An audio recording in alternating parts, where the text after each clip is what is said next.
नमस्ते, मेरा नाम द्विवेदी, आप एनटीएफ को देख रहे हैं, मैं बस्ती में हूँ। ये आपका डीएम ऑफिस है और इजराइल अमेरिका का जो मतलब साजिश पूरी है, एक तरह से आज पूरी दुनिया नफरती आग में जल रही है। उस तरह से मतलब पूरी दुनिया में एक युद्ध का माहौल छाया हुआ है और हथियार जो लगातार एक तरह से मतलब पूरी दुनिया में एक तरह से मतलब भय का माहौल छाया हुआ है। और गाजा में फलस्तीन में जो मतलब चली हुई है, उसमें इजराइल का जो एक तरह से रवैया है और जो रवैया मतलब अमेरिका का मतलब शामिल है। एक तरह से लेकर आज बस्ती में सीपीआईएम के अधीन में यहाँ पे डीवाईएफआई की टीम है और तमाम वाम दल आज एक साथ आके गाजा के लिए और फिलिस्तीन के लिए मतलब इकट्ठा हुए हैं। उनके साथ युद्ध हो रहा है वहाँ पे। इस तरह से वहाँ पर मतलब दोनों साइड की मतलब बात चल रही है, उसके खिलाफ में आज यहाँ पर नारेबाजी हो रही है और यहाँ पे लोग डीएम ऑफिस पर आए हुए हैं। इनकी अपनी एक मांग है, इस मांग को लेकर अपना ये आज ज्ञापन पूरे देश में दे रहे हैं।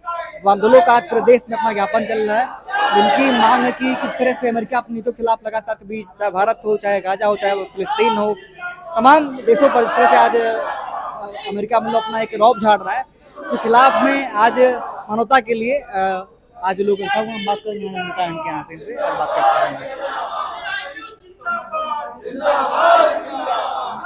आपकी मांग क्या हो, विषय क्या आज आप है? देखिए, मार्क्सवादी कम्युनिस्ट पार्टी सहित वाम दलों ने आज की तारीख को 17 जून को फिलिस्तीनी एकजुटता दिवस का आह्वान किया था। हो ये रहा है, फिलिस्तीन की जनता के ऊपर गाजा में इजराइल अमेरिका की मदद से नरसंहार कर रहा है। 50,000 से ज्यादा नागरिक आबादी मारी गई, अस्पताल ध्वस्त कर दिए गए, शिक्षा संस्थान ध्वस्त कर दिए गए। आज गाजा की जनता पानी और भोजन के लिए तरस रही है और जब उनको पहुंचाने की विश्व के सारे देश प्रयास करते हैं तो उस प्रयास को इजराइल अमेरिका की मदद से रोक देता है। ऐसे अंतर्राष्ट्रीय सुरक्षा परिषद में भी इजराइल के खिलाफ प्रस्ताव पारित हो चुका है। इंटरपोल ने प्रस्ताव पारित किया, अंतर्राष्ट्रीय न्यायालय में युद्ध अपराधी तक घोषित किया है। उसके बावजूद बेंजामिन नेतन्याहू और ट्रंप की सरकार के सह से वो अत्याचार और नरसंहार बंद नहीं कर रहा है। अभी हाल ही में जो आपका अमेरिका मतलब जो है, जिस तरह उसका रवैया अमेरिका का अपने आप में, चाहे वो भी भारत पाक युद्ध अपने आप में एक्सपायर हो गया, ट्रंप का लगातार जो बयान रहा है, उस पर क्या आपकी राय है? देखिए, अमेरिका का एक पुराना रवैया रहा है कि अमेरिका बैक से सपोर्ट करता है अपने हथियारों की फैक्ट्री चलते रहने के लिए, छोटे देशों में आतंकवादियों को जन्म देता है, उन्हें प्रश्रय देता है, वहां की सत्ता को विस्थापित करता है और सत्ता को हटाने के बाद फिर वही उन्हीं संगठनों को जिन्हें ये पैदा करता है उन्हें आतंकवादी कह के फिर छोटे देशों को आपस में लड़ा के अपना स्वार्थ साधता है। अभी आपने यूक्रेन में देखा, आप इराक में देख चुके हैं, लीबिया में देख चुके हैं, सीरिया में हाल में देखा है आपने, और इजराइल को अब तो अमेरिका के इस षड्यंत्रकारी नीति के खिलाफ वहां के उत्पीड़ित और शोषित जनता विद्रोह करती है। बिल्कुल उसी तरह जैसे फिलिस्तीन और गाजा में आज संघर्ष हो रहा है। अभी एक तरफा इजराइल को उकसा के उसने ईरान पे हमला किया। अपनी सुरक्षा का कह के इजराइल हमला तो करता है, लेकिन कहीं ना कहीं ईरान एक संप्रभु देश है। किसी भी संप्रभु देश पे किसी देश का सीधा हमला युद्ध अपराध कहलाता है। ये आपने नाम अपने आपके नारे में थे कि मतलब भाजपा का आपने नाम वहाँ पे लिया और कहा कि मतलब मोदी की तानाशाही नहीं चल पाएगी यहाँ पे, तो मतलब मोदी का यहाँ पे क्या रोल है? मोदी जी का रोल यह है कि अभी इजराइल के सवाल पे संयुक्त राष्ट्र संघ के सुरक्षा परिषद में प्रस्ताव आया, हमारी सरकार उसमें तटस्थ रही, जबकि वो प्रस्ताव केवल गाजा में जो लोग आबादी रह रही है उनको राहत सामग्री पहुंचाने का। इससे पहले के भी प्रस्तावों में कुछ इसी तरह की बातें थी और भारत विश्व का दूसरा सबसे बड़ा लोकतंत्र होने के बावजूद वहां एक मजबूत स्टैंड लेने के बजाय वो अब्सेंट करके अपनी कमजोरी शो कर रहा है और कमजोरी ही नहीं शो कर रहा है। दूसरी तरफ इजराइल और अमेरिका जैसे अविश्वसनीय सहयोगियों से इनके संबंध ज्यादा मधुर होते जा रहे हैं, उनसे डील साइन कर रहे हैं जो कल को भारत देश के लिए, हमारे नागरिकों के लिए खतरा है। यूएन का जो व्यवस्था मतलब पूरा एक मंच बना यूएन के रूप में कि एक मंच बनेगा जहाँ पे मतलब बात शांति की होगी, बात भाईचारे की होगी। आज जो मंच किस काम करा गया है? देखिए, उस मंच के गठन के समय कुछ देशों को, उस समय के विकसित देशों को वीटो पावर दिया गया।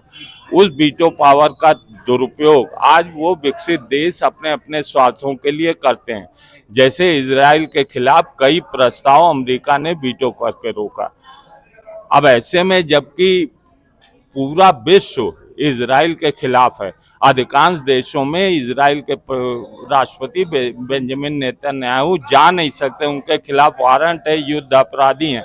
उसके बाद भी संयुक्त राष्ट्र संघ में अगर प्रस्ताव को वीटो कर रहा है तो उससे यूनाइटेड नेशन की प्रासंगिकता हल्की जरूर हो रही। आने वाले दिन में इस पर गंभीरता से विचार करते हुए उसे और मजबूत और हस्तक्षेप करने लायक बनाया जाना होगा। ऐसे माहौल का दुनिया पर क्या असर पड़ रहा है? ऐसे माहौल का जो मतलब वार की तरह वार जोन चल रहा है अपने आप में, अमेरिका हो गया, इजराइल हो गया, इसका मतलब दुनिया पे क्या असर पड़ रहा है दुनिया के ऊपर? दुनिया दो हिस्सों में बंटती जा रही है।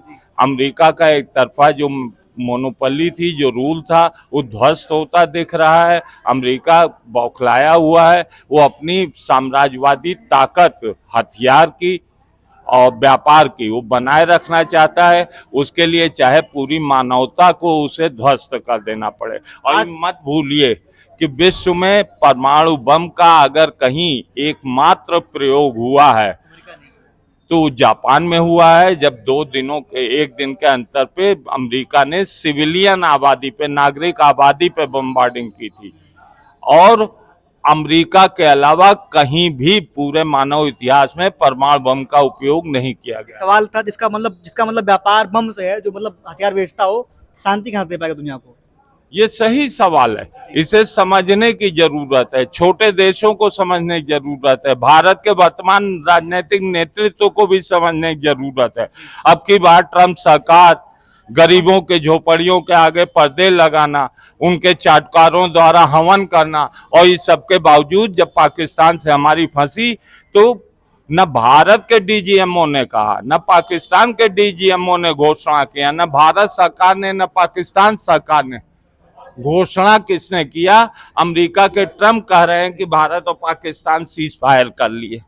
धन्यवाद। अभी आप सुन पाए कि आप लोग की मांग क्या थी और मुख्यतः आज बात अमेरिका के ऊपर है। अमेरिका जो वास्तव में एक तरह से हथियार बेचता है और वो शांति की बात कर रहा है, तो दो चेहरे हो गए जो आज दिख रहे हैं अपने आप।